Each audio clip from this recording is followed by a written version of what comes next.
Good evening. Today is Friday, July 3rd, 2026. You're listening to Cyber FM. I'm your host, Arius Thomas, and this is today's Cybersecurity Report, being brought to you by the RSSH Delivery Company, New York's exclusive delivery option.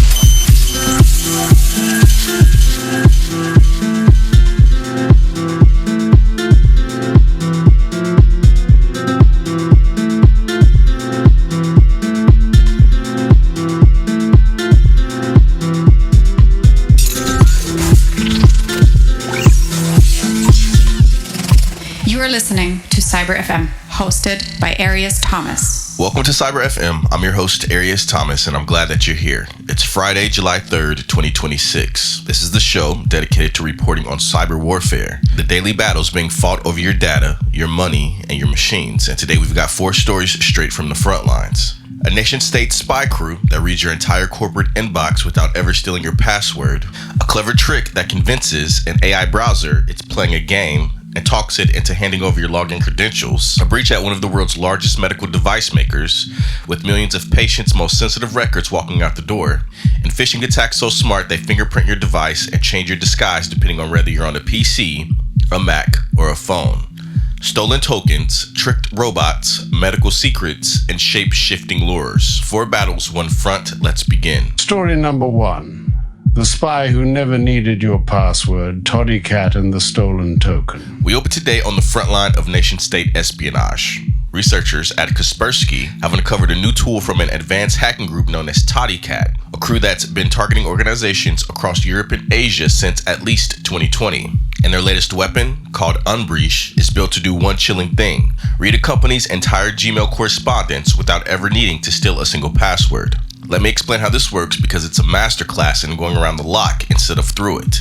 Modern email services let apps connect through something called an OAuth token. Think of it as a valet key that grants access without ever exposing your actual password. Umbrij is designed to quietly grab that valet key. Once it's on a machine, it makes a hidden copy of the victim's browser profile, the one that's already logged into their work Gmail, and launches a second invisible browser in the background using that copy. Because that copy is already signed in, Google sees a legitimate, trusted session and never asks anyone to log in again. And here's where it gets devious.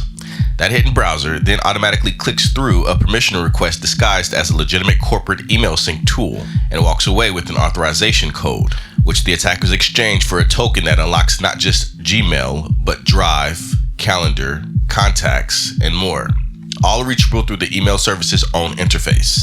To get into the machine in the first place, ToddyCat hides its malicious code alongside legitimate signed software, even personating the file names of real security products, so it blends right in. The whole operation is automated, meaning the group can run these attacks at scale, quietly harvesting corporate correspondence and staying visible for extended periods of time.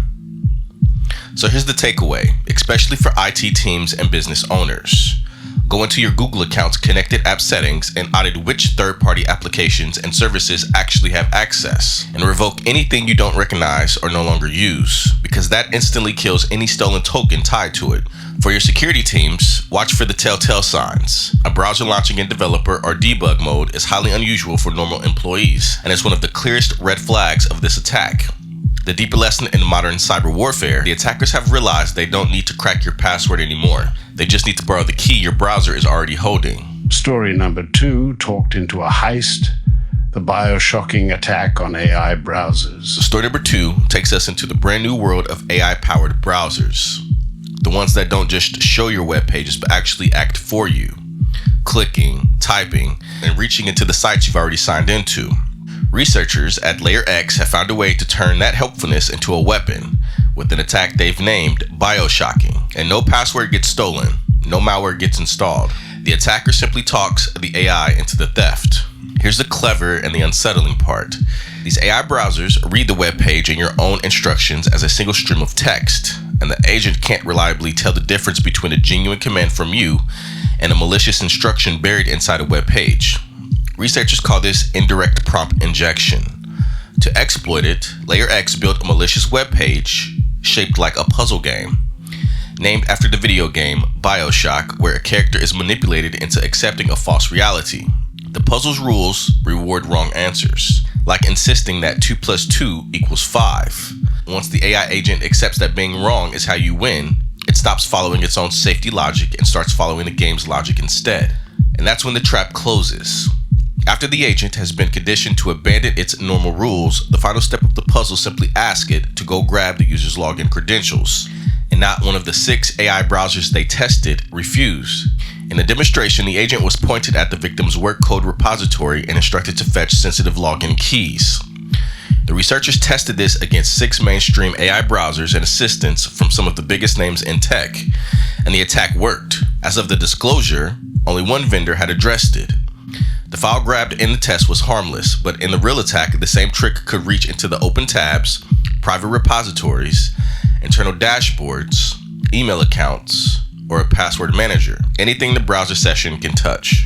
So here's a takeaway for everyone experimenting with these powerful new AI browsers. Before you turn on agent mode and let an AI act on your behalf, limit what it can actually see and reach. Don't leave it logged into your most sensitive work and financial accounts while it wanders the open web. Be extremely cautious about pointing an AI agent at unfamiliar websites. And the broader lesson, a safety guardrail only works if the AI knows it's operating in the real world. And these attackers have figured out that if you can convince the robot is playing a game, the rules simply stop applying. Story number 3, 9 million records from the heart of healthcare, the Medtronic breach. Alright, story number 3, and this one hits close to home for millions of patients. Medtronic, one of the largest medical device manufacturers on the planet, the company behind pacemakers, insulin pumps, and surgical robots, has begun notifying customers that their personal and health information was caught up in a cyber attack. One claimed by the notorious data extortion group ShinyHunters. Here's what happened. Medtronic detected unusual activity on its corporate IT systems back in April, and an investigation determined that an unauthorized intruder had access to certain systems over roughly a 6-day window.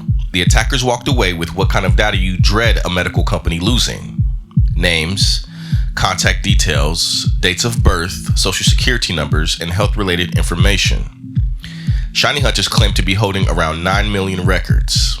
Now, to Medtronic's credit, the company stresses that its corporate networks are kept separate from the systems that run its actual medical devices. So there's no indication that any pacemaker or insulin pump was affected, and patient safety wasn't compromised.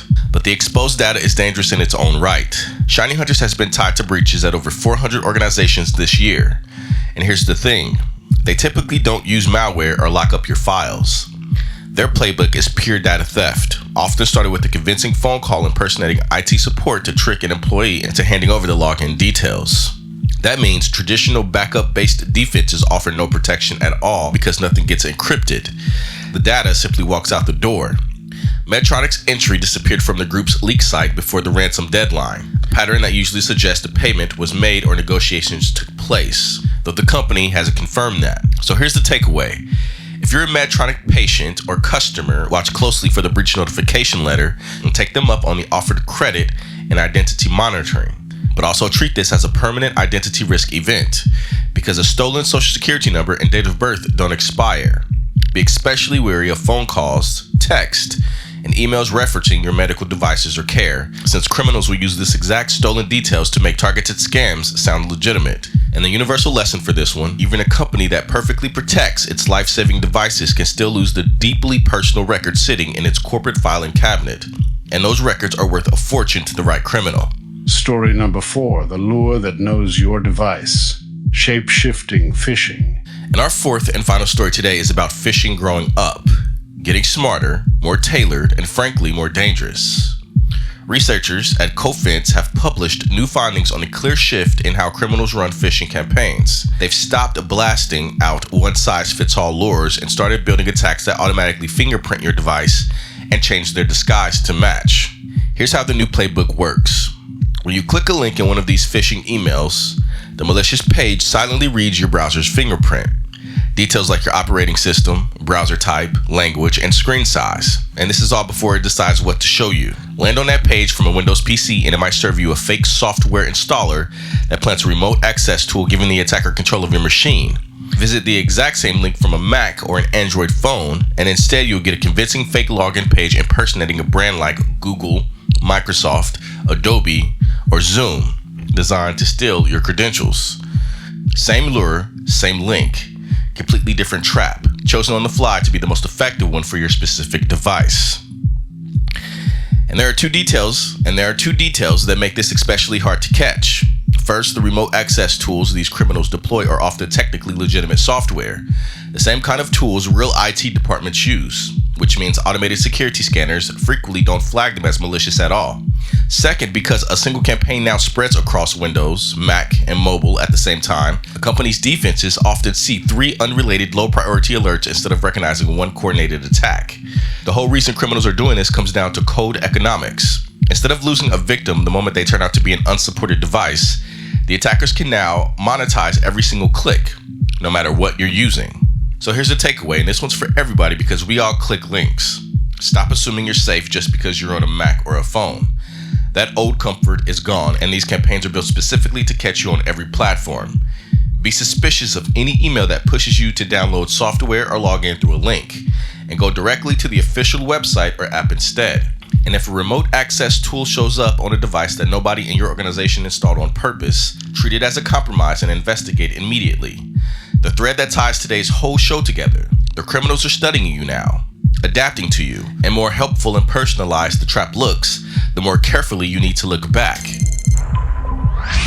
Today's episode is brought to you by the RSSH Delivery Company, New York's exclusive delivery option. When your package has to get across the city quickly, safely, and in good hands, the RSSH is the name to know. They are New York's exclusive choice and the gold standard in delivery. Every single time you hear about us on the air, remember, the RSSH Delivery Company is the reason why we're here. When it has to get there right, there's only one name to call: the RSSH Delivery Company, New York's exclusive delivery option. And that's our show for this Friday, July 3rd. Let's bring back the front lines together because today's 4 battles all carry the same hard truth. The attackers have stopped brute forcing their way in and started exploiting the trust built into the tools and systems we rely on every day. A spy crew borrowing the key your browser already holds so your password never even matters. An AI browser talked into a heist by a page pretending to be a game. 9 million medical records stolen from a company that protected its devices perfectly but not its filing cabinet. Phishing lures that study your device and change their costume to fit. The thread running through all of it: trust is the target now. The token you granted, the AI you rely on, the company you gave your data to, and the link you were sure was safe. So this week, audit your apps connected to your accounts, rein in on what your AI tools are allowed to touch, watch for scams built on stolen medical data, and never trust a link because it looks super tailored to you. In this war, your suspicion is your armor. This has been Cyber FM. I'm your host, Arius Thomas, and this show was brought to you by the RSSH Delivery Company, New York's exclusive delivery option. Stay sharp, stay patched, stay secure. We'll catch you next time.